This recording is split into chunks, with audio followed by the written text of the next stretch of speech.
Evirix here, and today I'm back with another Speedpaint. Today I wanted to show you the process of the character designs of both the human and a alien creature for a painting I did. Before I jump into talking about the actual art, I just have to tell you how perfectly the artist's stars have aligned for this video.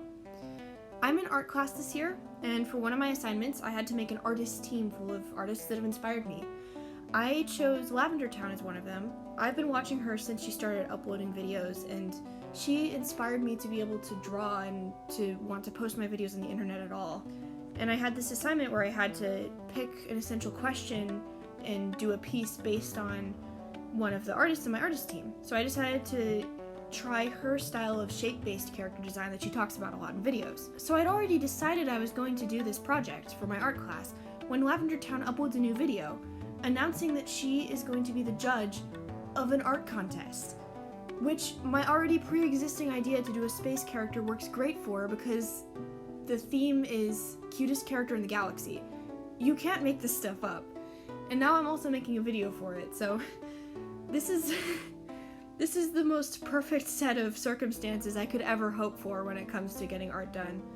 So as far as the actual character designs, I decided to start with the creature design because I figured it would take me longer. In her character design videos, Lavendertowne talks about how different shapes give off different personalities of the characters. So for this creature, I decided to use circles, which indicate the character is friendly, and triangles, which indicate that the character is active. So it shows that they're fluffy and cute and friendly, but also are very active. Like their wings are triangles, their ears are triangles, so it makes them more dynamic. So my concept for this was trying to combine a few different animals and a space theme. At first I wanted to base it off of a cat, but then I thought about this idea of having wings, almost sort of inspired by spaceships, but they don't really look like that. So it ended up looking more like this half flying squirrel, half monkey creature that also is covered in space freckles. I'm really happy with how this turned out. I had to fiddle with the colors for a little bit because at first it looked really juvenile and it didn't really have the effect I wanted, but afterward I thought it looked really cool. I imagine this creature's probably nocturnal. That's why they have such big eyes so that they can see in the dark, and also why they have star patterns on their wings and on their faces. It's like camouflage almost. They're probably either herbivores or omnivores, and they live in a forest where they can glide around between the trees and also climb them. I haven't come up for a name for these creatures, so if you have any suggestions, please let me know down in the comments below. I would love to hear them. Next, it was on to the human character design.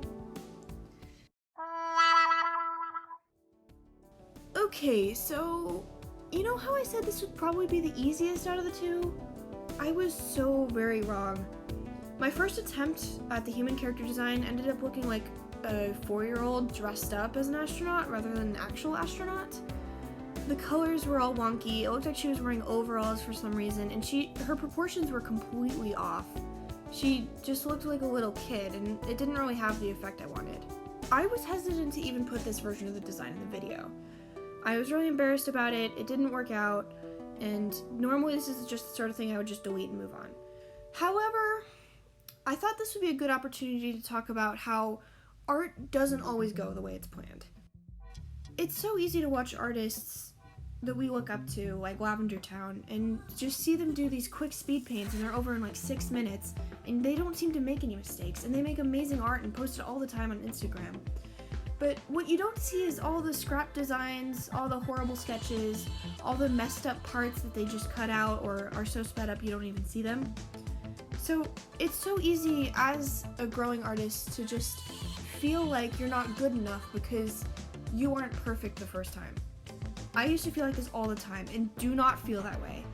Do not feel that way if you have to go through 15 or 20 or 25 different sketches to get the one that's perfect, because that means it will be a very, very good sketch. And even if you get it right the first time, that's okay too. Just keep in mind that the image that people on social media portray isn't always accurate. We are only putting forth what we see as our best work, and we only show people the side of us that we want them to see. So I guess the moral of the story is don't compare yourself to others too much, and failure is okay. Anyway, the second time around, I made a list of things that I liked about it and scrapped everything else. I liked the pink color. I think that was the only color I used that was really good. And I loved her hair and the helmet design. I feel like the space buns are a little on the nose, but they just fit so well, and the dye looks really nice too. So I basically redesigned her entire... For the astronaut, I wanted to use some of the circles that I used in the creature design, but I also wanted to use more squares, which indicates stability, being sort of a grounded person, which is ironic for an astronaut, but you know what I mean. So I made the main portion of her torso be a square, as well as lots of little details on her suit and the oxygen tank. I made the oxygen tank smaller. I tried to make her suit look more like an actual spacesuit with tubes and buttons. I gave her those like metal knee pads just to sort of show that there's a seam there.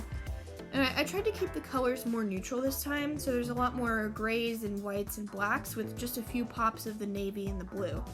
So it's still cute, but it's much more believable as, oh, this could be an actual spacesuit, even if it's cartoony.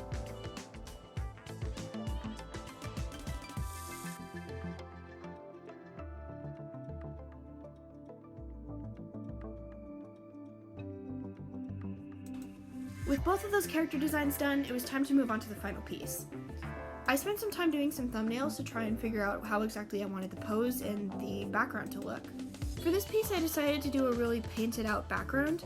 I don't have as many opportunities to do painterly effects or nice shading anymore since I've been focusing more on animation, so this was a nice opportunity to just slow down and just focus on rendering up this one piece really nicely rather than getting done many frames quickly.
I know you won't see this, Lavendertowne, but I just wanted to say thank you so much for being a huge inspiration and putting your work out there to help inspire young artists like me.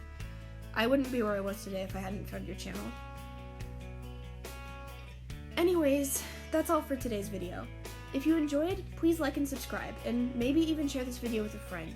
It is so much help to my channel, and I really appreciate it when you share my videos. Thank you for watching, and as always, please have a fantastic day.